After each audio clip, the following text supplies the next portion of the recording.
So far আমার যে experience, আমরা যথেষ্ট এফোর্ট দেই আমাদের কাজের ক্ষেত্রে। আমাদের টিম মেম্বাররা যথেষ্ট সিনসিয়ার। তারা প্রয়োজনে ওভারস্টে করে, সিনসিয়ারলি সারাদিন অনেক হার্ডওয়ার্ক করে। কিন্তু দিন শেষে অনেক সময় আমরা দেখি যে আমাদের আউটপুটটা অ্যাজ পার আওয়ার এক্সপেকটেশন হচ্ছে না।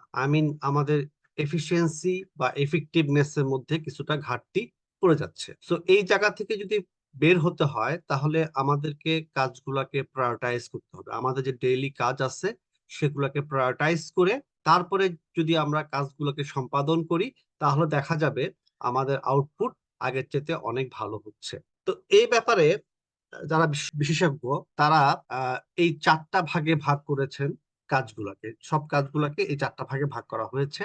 আপনার খেয়াল করে দেখবেন যে এক পাশে ইম্পর্টেন্স এবং অন্য পাশে আর্জেন্সি ব্যাপারটা দেখানো হয়েছে। কিছু কাজ আছে যেটা খুবই ইম্পর্টেন্ট এবং আর্জেন্ট, তার মানে হচ্ছে এটা ইমিডিয়েটলি করতে হবে। আমাদের প্রায় সময় এই ঘটনাটা ঘটে, আমরা সবগুলা কাজ এই লেভেলে নিয়েছে, এখনই রিপোর্ট দেওয়া লাগবে, এখনই রিভিউ করতে হবে, অথবা ইমেল এখনই পাঠাতে হবে, মিটিং করতে হবে, মানে সবগুলাই আর্জেন্ট এবং ইম্পর্টেন্ট বিষয় হয়ে যাচ্ছে। এবং সেখানে তাড়াহুড়া করতে হচ্ছে, এবং যখনই তাড়াহুড়া করি তখনই কিন্তু আমাদের কাজের কোয়ালিটি নষ্ট হওয়ার চান্স বেড়ে যায়। হাওয়ার এরপরও কিছু ইম্পর্টেন্ট এবং আর্জেন্ট কাজ থাকবে, সেগুলা আর্জেন্ট বেসিসেই কাজটা করতে হবে। তবে আমাদের সবচাইতে বেশি ফোকাস করা উচিত সেকেন্ড কোয়াড্র্যান্টের উপরে। এটাই হচ্ছে আসলে এফেক্টিভনেস এবং এফিসিয়েন্সি বাড়ানোর জায়গা, যে আমাদের কাজগুলা ইম্পর্টেন্ট, কিন্তু এগুলাকে যাতে আর্জেন্ট জায়গায় নিয়ে যেতে না হয় সেই চেষ্টা করা উচিত। এবং এই জায়গাটায় আমাদেরকে প্রোয়াক্টিভলি ওয়ার্ক করতে হবে, গোলস গুলাকে প্রায়োরিটাইজ করতে হবে, ক্রিয়েটিভ থিঙ্কিং অ্যাপ্লাই করতে হবে, প্ল্যানিং ভালোভাবে করতে হবে।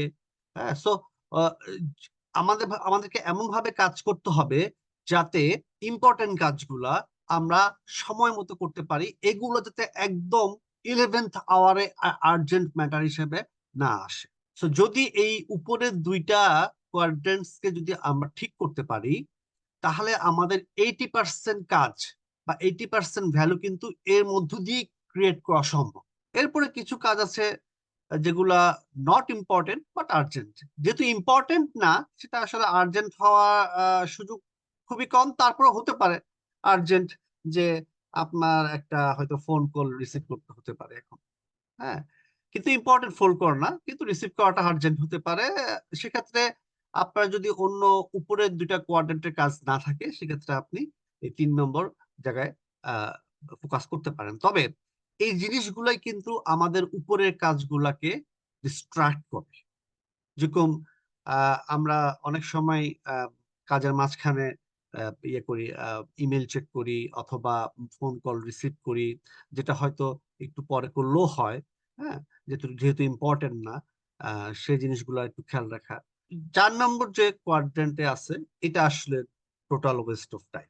এখানে এই কাজগুলা যত কম করা যায় তত আমাদের টাইম সেভ হবে। আমরা অনেক সময় যেটা হয় যে কাজের মাঝখানে প্রচুর গসিপিং করি। হ্যাঁ, গসিপিং মাঝে মধ্যে, একেবারে যে করব না তা না। আহ, আহ, এবং গসিপিং হতে পারে যে আমাদের কাজের রিলেটেড এবং হয়তো new knowledge sharing related gossiping হতে পারে। বাট খেয়াল করা যে এই গসিপিং করতে যে যাতে আমাদের অনেক বেশি সময় নষ্ট না হয়।